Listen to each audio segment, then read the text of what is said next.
कहने के लिए खड़ा हुआ हूं। मान्यवर, न्यायालय में जाइए तो एक वाक्य लिखा रहता है, न्याय चला निर्धन से मिलने। और मैं माननीय सर्वोच्च न्यायालय के जज न्यायाधीश दीपक गुप्ता जी का बयान यहाँ पे कोट करना चाहूंगा, जिन्होंने कहा कि countries laws and legal systems favour the rich and the powerful.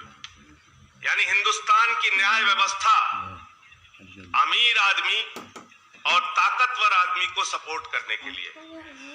और अगर हम लोग आंकड़े देखेंगे मान्यवर, नीति आयोग की रिपोर्ट है 4.5 करोड़ केसेस हिंदुस्तान में पेंडिंग है न्यायालयों में, 4.5 करोड़ केसेस।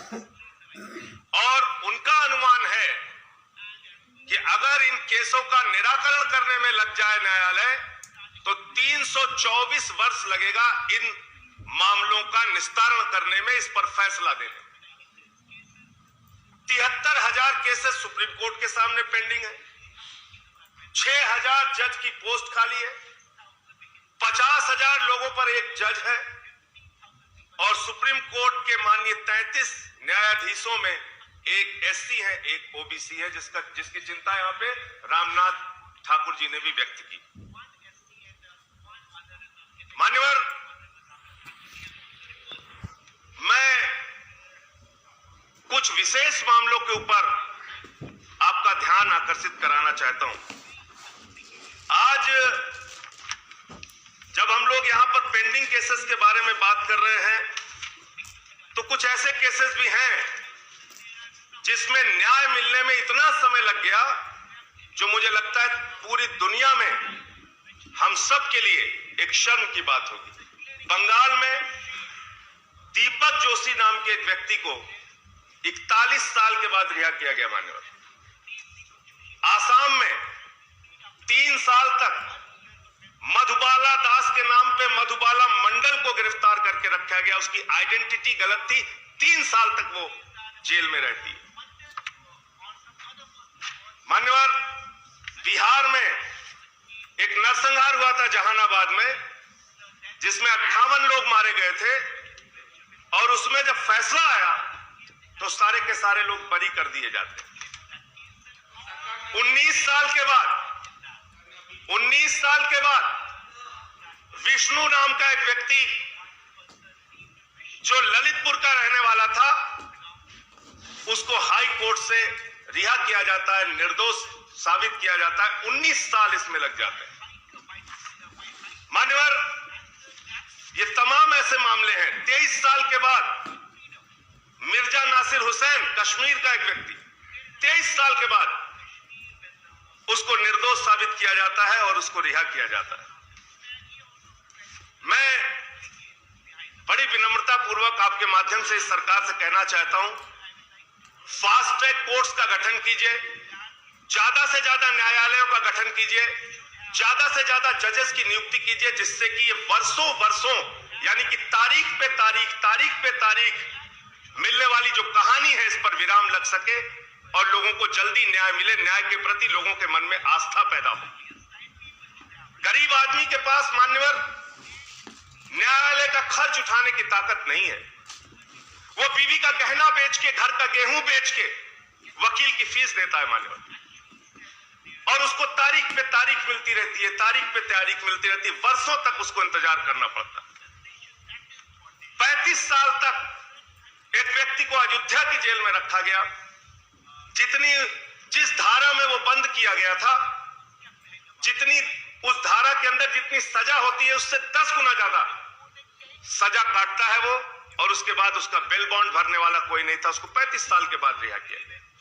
ये हिंदुस्तान के न्यायपालिकाओं से मिलने वाले न्याय की हकीकत है मान्यवर। और इसलिए मैं आपके माध्यम से सरकार से कहना चाहता हूं कि आज जुडिशरी के प्रति जो आपने कदम उठाए उसमें कुछ कदम और उठाइए, जिसकी चिंता तमाम माननीय सदस्यों ने यहां पे जाहिर की कि न्यायालय की निष्पक्षता होना बहुत आवश्यक है, बहुत जरूरी है। अगर एक न्यायाधीश को तुरंत जैसे ही वो रिटायर होता है, उसको किसी बड़े पोस्ट मिलने का उसके मन में ख्वाहिश रहेगी, इच्छा रहेगी, तो वो कतई अपने पद पर बैठ के पूरी तरह से न्याय नहीं कर पाएगा। उसके न्याय को कहीं ना कहीं शक और आशंका की दृष्टि से देखा जाएगा मान्यवर। इसलिए आप उनके रिटायरमेंट की आयु सीमा भी बढ़ा दीजिए। और मैं तो यहां तक कहता हूं कि उनकी रिटायरमेंट की आयु सीमा बढ़ाने के साथ साथ एक नियम बनाइए कि रिटायरमेंट होने के बाद सुप्रीम कोर्ट, हाई कोर्ट के जज के ऊपर कम से कम यह नियम लागू हो कि रिटायरमेंट होने के बाद 65 की जगह उनको 70 साल में रिटायर कीजिए, लेकिन 5 साल तक उनको किसी भी दूसरे पद पर अपॉइंट ना किया जाए। तो कम से कम उनका जीवन आराम से बीत जाएगा और उनके किसी भी निर्णय पर सवाल नहीं उठेगा। अब न्यायालयों के इंतजाम के बारे में बात करते हैं मान्यवर। हमारे कई साथियों ने यहां पर कहा, मैं दिल्ली का सांसद हूं। दिल्ली के कोर्ट के अंदर जहां पर हत्या के मामले में न्याय पाने के लिए जाता है आदमी मान्यवर, उस न्यायालय के अंदर, उस कोर्ट के अंदर हत्या की घटना हो रही है, गैंग वार हो रहा है वहां पे मान्यवर। अगर न्यायालयों के इंतजाम की बात करें तो जॉली एलएलबी फिल्म एक आई थी मान्यवर, उसको देखने से अंदाजा लग जा सकता है कि न्यायालयों में क्या हालत है आज, कितना बढ़िया इंतजाम है। जहां लिखा रहता है थूकना मना है, वहीं पे थूकते हैं लोग। मोमबत्ती में जज काम करते हैं सब, मोमबत्ती में। टॉयलेट्स की हालत अभी बता रहे हैं। इस दिशा में दिल्ली सरकार ने कुछ कदम उठाया, वो भी मैं आपके सामने रखना चाहूंगा। 42 नए कॉमर्शियल कोर्ट्स दिल्ली की केजरीवाल जी की सरकार ने बनाया।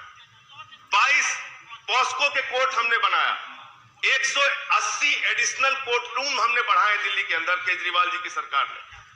200 करोड़ रुपए हाइब्रिड कोर्ट्स के निर्माण के लिए हम लोगों ने खर्च किया। और दिल्ली की सरकार पहली सरकार है मान्यवर जिसने अधिवक्ताओं के लिए एक ऐसी स्कीम लागू की जिसमें 10 लाख का लाइफ इंश्योरेंस और 5 लाख का उनके लिए हेल्थ इंश्योरेंस उनके परिवार के लिए, ये हमने दिल्ली में करके दिखाया। आज आवश्यकता इस बात की है कि हम लोग न्यायालय में बड़ी उम्मीद के साथ जाते हैं, सालों साल चक्कर काटते हैं।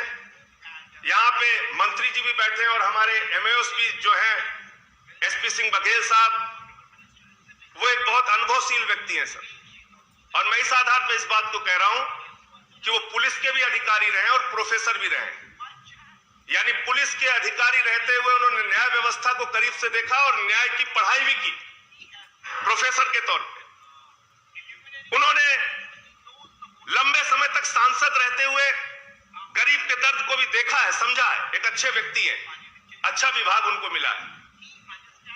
आज जो बड़े परिवर्तन के लिए लंबे समय तक हम लोग लड़ते आए हैं, उसको कुछ करने की जरूरत है। आप अपने आप को कहते हैं कि हम सबसे अलग हैं, हम सबसे अलग करके दिखाएंगे। आप वही काम रिपीट करते हैं, दूसरों का उदाहरण देने लगते हैं सर। वो उदाहरण देना बंद कीजिए। आपने एक ऐसे व्यक्ति का यहां पे चुनाव कर दिया जिसके पक्ष में भी आप लोग खड़े हो गए थे मान्यवर। वो संसद सदस्य गोगोई जी, मैं नाम लेके कह रहा हूं, वो सर्वोच्च सदन नहीं, आपका भी रिकॉर्ड में नहीं जाएगा सर, रिकॉर्ड में नहीं जाएगा।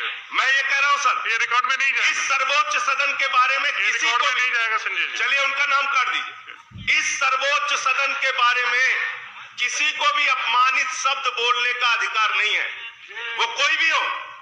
आप इस सदन, मैं नाम नहीं ले रहा हूं संजय सिंह जी, मैं सर नाम नहीं ले रहा हूं। अभी आपने माननीय मंत्री जी की तारीफ की है, मंत्री जी अच्छे कानून का मैं मंत्री जी को नहीं बोल रहा हूं। मुझे उम्मीद है कि मैं एक माननीय सदस्य के बारे में बोल रहा हूं जिसको आप भी जान रहे हैं।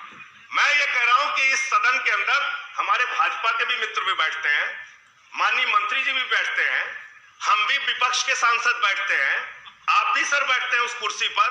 इस संसद का अपमान करने का अधिकार सर किसी को नहीं है। इसलिए जब भी वो इस सदन में आए उनको सार्वजनिक रूप से माफी मांगनी चाहिए सदन के सदस्यों। ये रिकॉर्ड में नहीं जाएगा। इसलिए सर धन्यवाद। आप मैं खत्म कर रहा हूं, आप समाप्त कीजिए। अंत में खत्म कर रहा हूं सर।